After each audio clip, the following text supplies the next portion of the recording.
As a war brews in the Middle East, which many are calling perhaps the defining moment of this Trump presidency, Donald Trump's relationship with the Federal Reserve Chairman that tethers the U.S. economy to planet Earth, that keeps our economy humming, not Donald Trump's erratic, abrupt shift in policy around worldwide global economics, but Jerome Powell, Jay Powell, and his decision making from his perch as the head of the Federal Reserve, as the Federal Reserve has decided, because of Donald Trump's tariffs, because of his undermining worldwide confidence, because of its impact on inflation in America, on prices in America, on lowering the gross domestic product, the economic engine of America, he's not going to cut the rates. In fact, the entirety of the Federal Reserve voted not to cut interest rates because inflation is too high, because of job uncertainty, because of price uncertainty.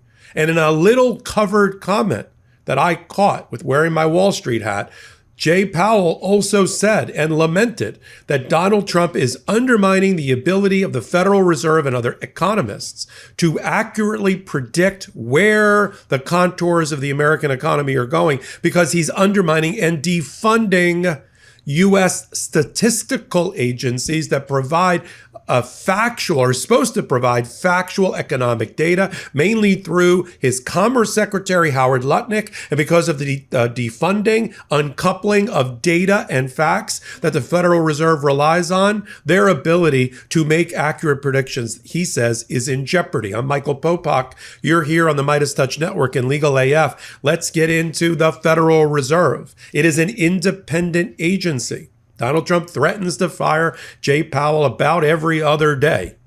But the only thing that keeps Wall Street humming, the only thing that keeps our economy connected to the American people and not have it spin out of control into orbit is Jay Powell. Jay Powell has another almost year left on his 10-year term. Donald Trump has already suggested he may elevate Scott Bessent as the Treasury Secretary into that role. But the markets, the financial markets that drive the American economy, are comfortable and confident in Jay Powell. They may not always agree. Everybody wants free money. Everybody wants more money. Everybody wants lower interest rates in financial services, right? It makes their job easier. Transactions are cheaper. Acquisitions are cheaper. Mergers are cheaper.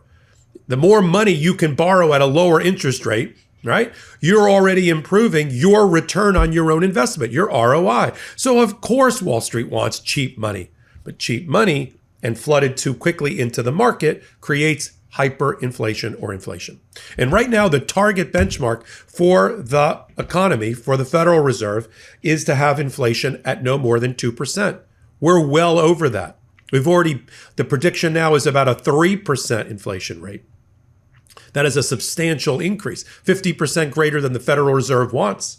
That means Americans are paying for it. They're paying for the erratic tariff policies of Donald Trump at the pump, and now at the pump because of the rise in gas prices, because of the Middle East war Donald Trump backed the United States into, along with food prices and rent prices and shelter and clothing and the rest. So that's too high. And then there's things that are too low. The gross domestic product, which measures output, service, and goods manufacturing and supplying for the United States, that's too low. Right now, they're predicting that it's humming along at about only 1.4% better than last year. And that's down. They already dialed it down from 1.7%. Healthy economy, 2, 3, 4% increase, not 1.4%. You start having low increase in GDP and high inflation, and you have high prices, you have stagflation. That's exactly what Jay Powell is trying to avoid. Donald Trump likes to attack Jay Powell. He did it again. He did it again right off of the failure to cut the rates. He knew the rates weren't going to be cut, so he started the campaign of undermining the independence of Jay Powell. He's not smart. He's costing America a lot of money. You know what's costing America a lot of money? Donald Trump. Donald Trump's failed economic policy and is adding trillions of dollars to the national debt as a result of his budget bill that still languishes in Congress. In the Senate, we haven't seen it lately. And on top of that, the impact on the consumer. The main reason Two main takeaways from the Fed's decision. One, they're worried about tariffs' impact on prices and hurting the American consumer. Jay Powell said it out loud. The price increases are going to fall disproportionately on the consumer. And that means the middle class and lower. And so that's a problem. The other part that he said is, I'm not getting the right data from the Commerce Department. Why? Because they've cut the funding, because they don't want to properly report labor statistics, worker statistics, which goes into the big input into the Federal Reserve to make their predictions and therefore their decision making about monetary policy and the cost of money.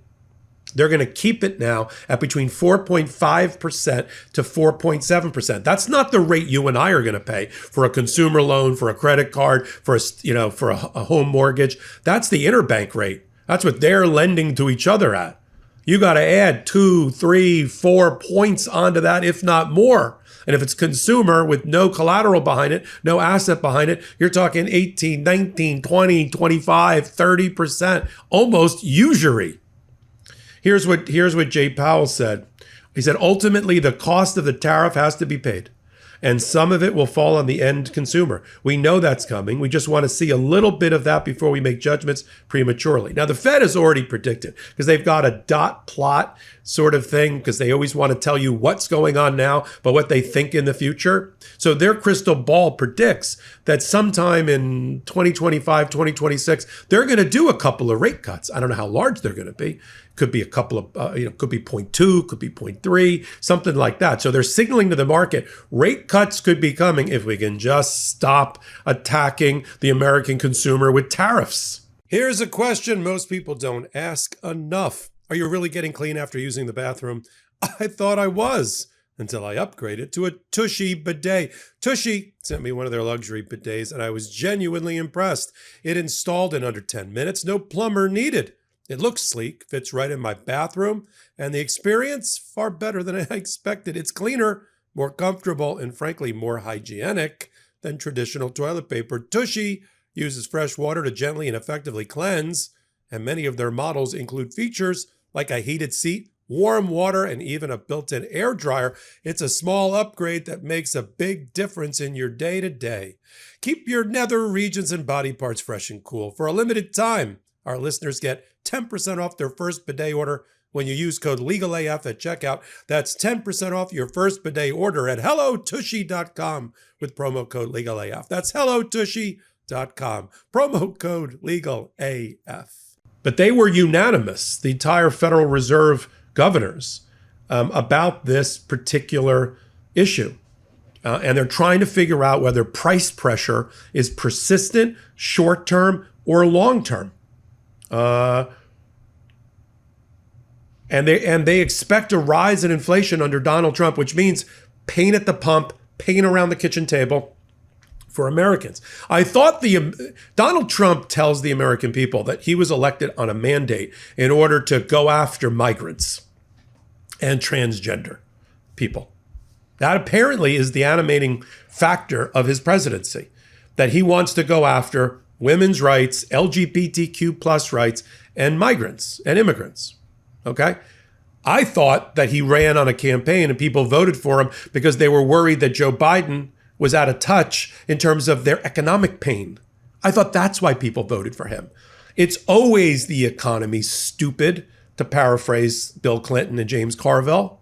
It's always the economy. It's always pocketbook and purse and wallet issues.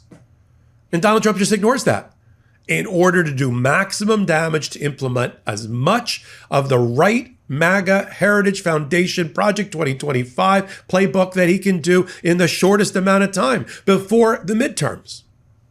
That's what we're watching. We're watching Donald Trump paying off his debts, benefiting cryptocurrency, so his family can benefit from cryptocurrency, having already earned hundreds of millions of dollars since January in that business, retaliating against all those that brought him to justice the first time around, the Department of Justice and the FBI, hollowing that out, and diverting resources away from making our country safer and the national and the homeland security and national security and diverting it to chasing migrants waiting to pick up day jobs at Home Depot. And then he attacks Jay Powell. I don't know how I can put this any more simply, having worked on Wall Street and financial services.